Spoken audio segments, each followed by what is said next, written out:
Good evening, Queens. I'm currently at the Ale House, sitting on the very stage on which Econoline Crush will be performing in a matter of hours. The band has been around since 1992, believe it or not, and we've had a chance to have a little chit-chat with them. So let's go see what they have to say.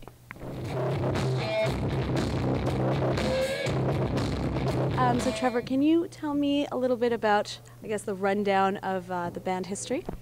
Sure. The band started in the I guess early to mid '90s in Vancouver, and we grew from there. Got a record deal and toured Canada, the U.S., Europe extensively. Released an EP called Purge, a full-length album called Affliction, then another full-length album called The Devil You Know, then another full-length album called Brand New History, and then we took a brief, well, not so brief, hiatus from around 2001 to now, and we just finished recording a record called Ignite. Do you have any inspirations, or would you compare yourself to any other band, let's say? Well, I mean, definitely, you know, as a young guy growing up, the first band I discovered maybe was Killing Joke and U2. Those were kind of inspirational bands. I liked The Cure, but I also, you know, liked AC/DC, and I liked a lot of the rock stuff. And then, you know, when I first heard Nine Inch Nails, I was really taken by its unique sound and its melding of those elements. And I think that obviously what Trent does is always inspirational. I think as an artist, both musically and just marketing-wise, he is fantastic in the way that his brain works, and I just love what he does.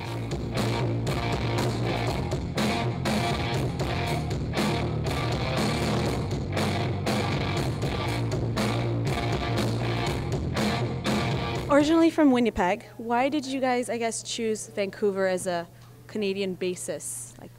It's a weird thing. It's like when you're from the prairie provinces, there was always, I think, growing up, this east-west conflict, you know, so Toronto just seemed too big and too daunting, and Vancouver just seemed like a place, and we had a hook up there. We knew a couple people from different bands, so that's where we went. Econoline Crush, what does it mean? How did you come up with the name? Who came up with the name? Well, the strange thing, there was this, when we got signed to Restless Records, they hired this publicist to come up with this thing, and so it's been circulating on the net for years that it's some drug from a novel, and it means optimism, or it brings about an optimistic feeling. And the reality is the whole thing was BS. And I remember telling my guy at the record label, I'm like, how can we run with this story? And he's like, come on, this is America, we can do anything. But the reality is that there was a label that used to be called East West out of New York that was really interested in the band, and we didn't have a name.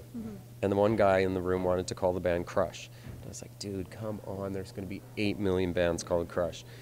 And everybody's going, well, what are we going to call it? And the FedEx guy is literally sitting, writing there at the door with the envelope open. We just have to write the name on the CD so he can drop it in.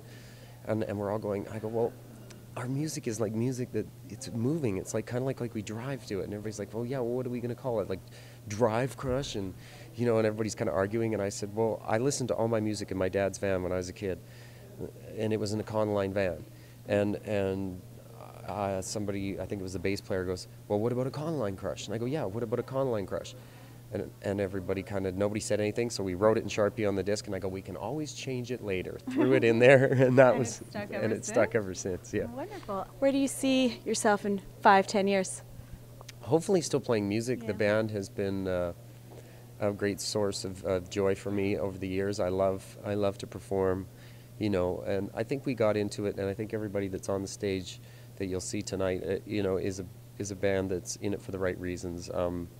Fame, money, and all that crap doesn't matter. It's all about the music, and it's all about, you know, putting on the best show possible. And that's what I like to see us doing, you know, for the next. I'd like to do another 4 records at least, and I'm doing some production now, like producing other bands, and I just like to do that, and maybe write with some other artists, and maybe write a book, and then yeah.